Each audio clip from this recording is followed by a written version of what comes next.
Hola a todos, qué alegría volverlos a tener acá una vez más. Bienvenidos a Cultu Tips. Reducción de los índices de ignorancia.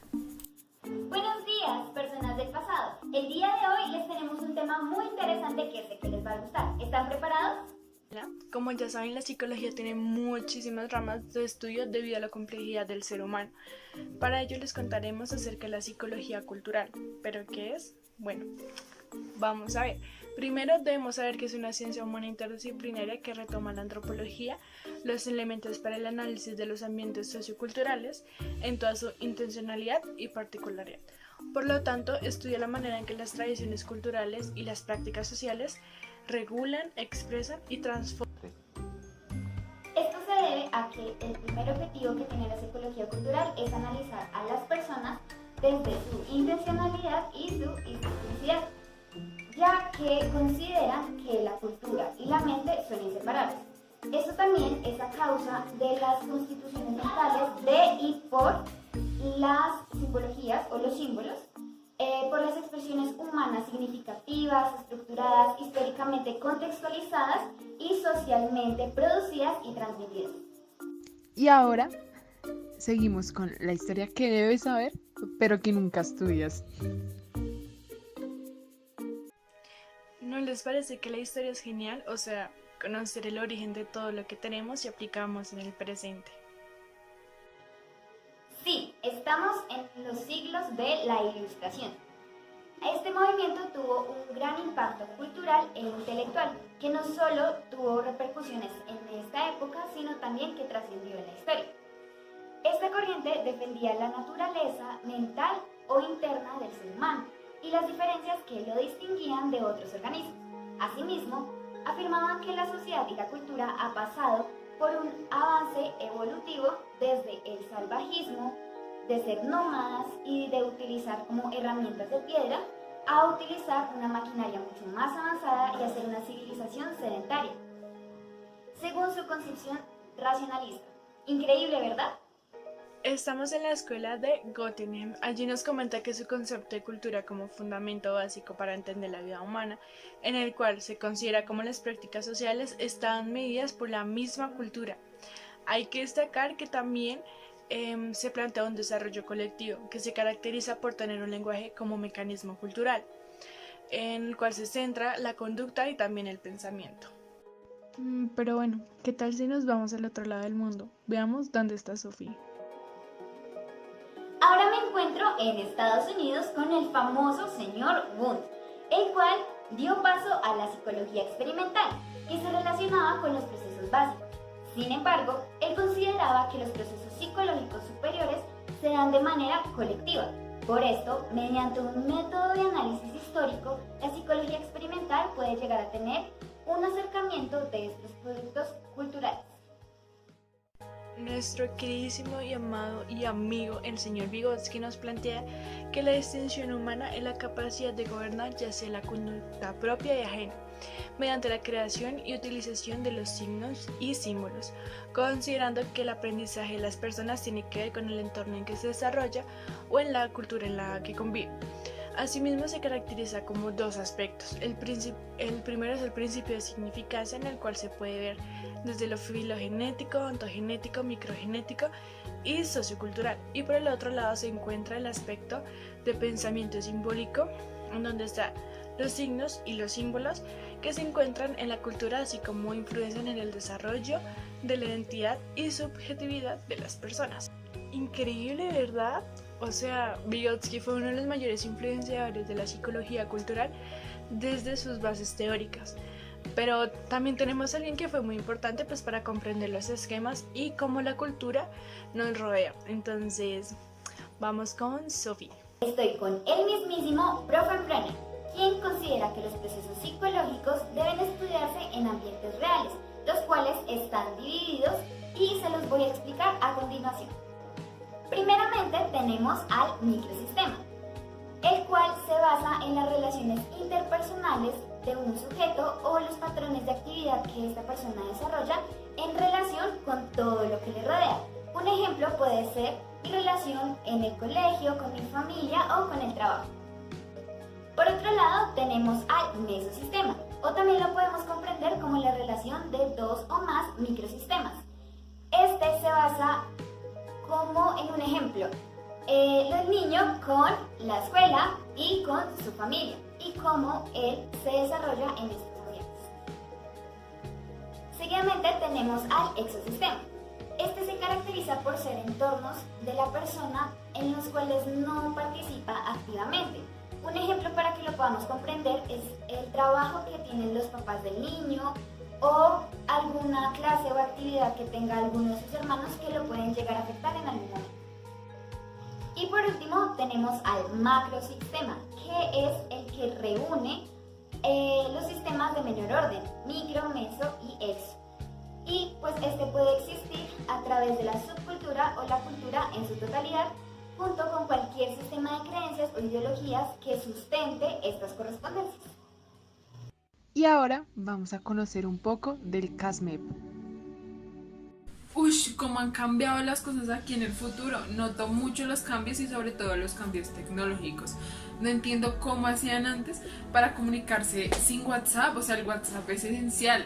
Hola, yo soy Majo y vengo del futuro. Bienvenidos al 2020. Hola Majo, estoy totalmente de acuerdo contigo. Digamos que no solo es eso, también se ha visto un cambio en la forma de cómo nos transportamos, ya que hace algunos años nos transportábamos mediante carrozas, algo que no es tan común hoy en día. Pero ahora se ha visto hasta aplicaciones para transportarnos, digamos, podemos pedir carros, motos, diferentes transportes, ¿ah? Pero ahora sí, junto con mi compañera, vamos a mostrarles los conceptos claves de la psicología cultural. Primero, comencemos explicando qué es la cultura. La cultura es un conjunto de características que vinculan a ciertos individuos de una población, como puede ser la religión, la raza, las tradiciones, las costumbres o las reglas, las cuales estas son heredadas por un grupo o por una familia. Sin embargo, hay unos pequeños conceptos que debemos tener en cuenta, como pueden ser los símbolos, los signos y el significado.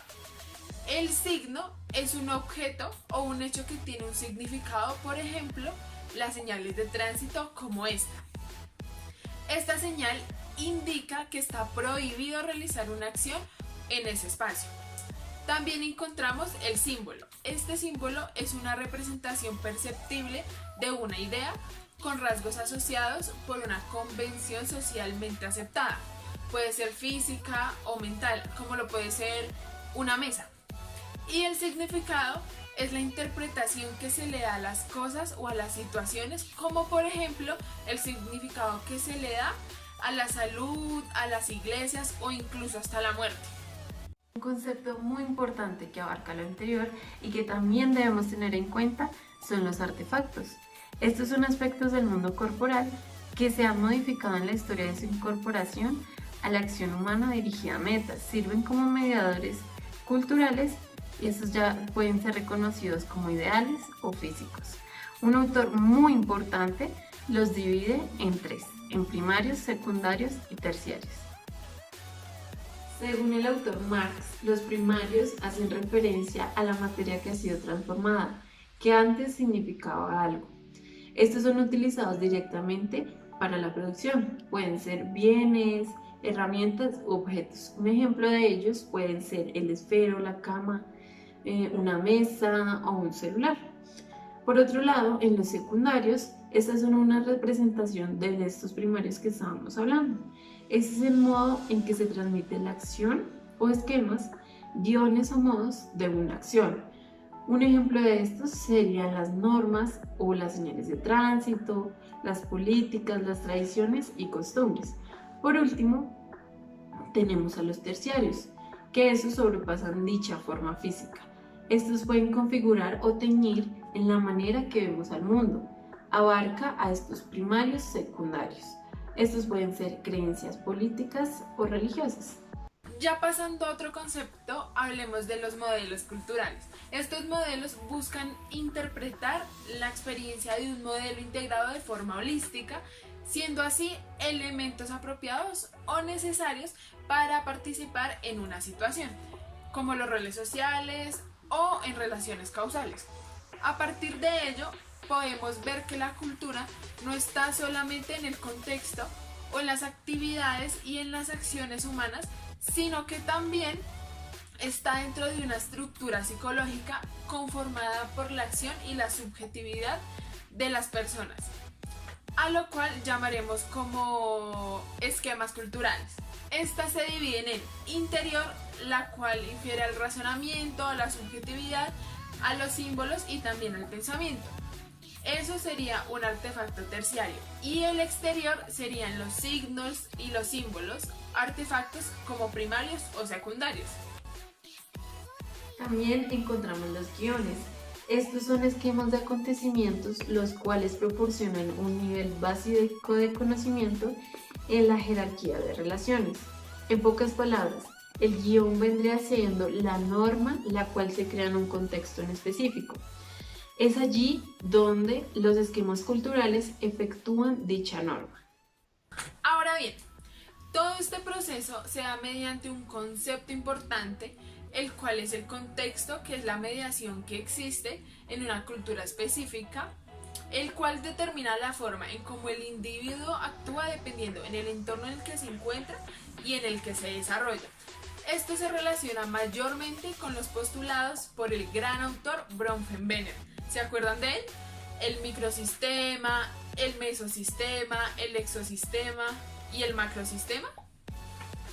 Y ya por último, pero no menos importante, también encontramos la actividad cultural. Estas son actividades prácticas que se arraigan a una cultura, en un contexto y en una situación. Como por ejemplo, en la actualidad podemos ver que en la cultura gamer, si no le dedicas un tiempo determinado de forma constante a la práctica de ciertos videojuegos para ganar experiencia en cuanto a determinados juegos y nuevos dispositivos lanzados al mercado, como consolas o implementos de realidad virtual, entonces solo eres un espectador y tendrías un hobby nada más.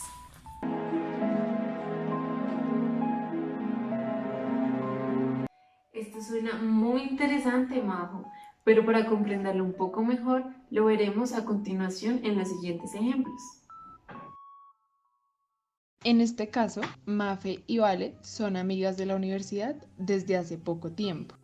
A causa de la pandemia, ahora hablan mucho por WhatsApp. Sin embargo, Vale pocas veces saluda, ya que cuando le escribe le pide favores directamente, lo cual para Mafe a veces es incómodo, porque desde pequeña le enseñaron que cuando te acercas a una persona debes saludar. En este ejemplo logramos ver que las prácticas de comunicación asertiva se ven afectadas, ya que para Valentina no es igual de importante saludar antes de pedir un favor como lo es para Mafe, las cuales son amigas. El artefacto que se utilizó para este ejemplo fue celular vía WhatsApp con el objetivo de comunicarse con el rol de emisor y receptor. Veamos otro ejemplo. Sophie nunca pensó que el 18 de marzo iba a ser el último día que estuviera en clase de niñas en la iglesia presencialmente. En un abrir y cerrar de ojos, su servicio de kits cambió.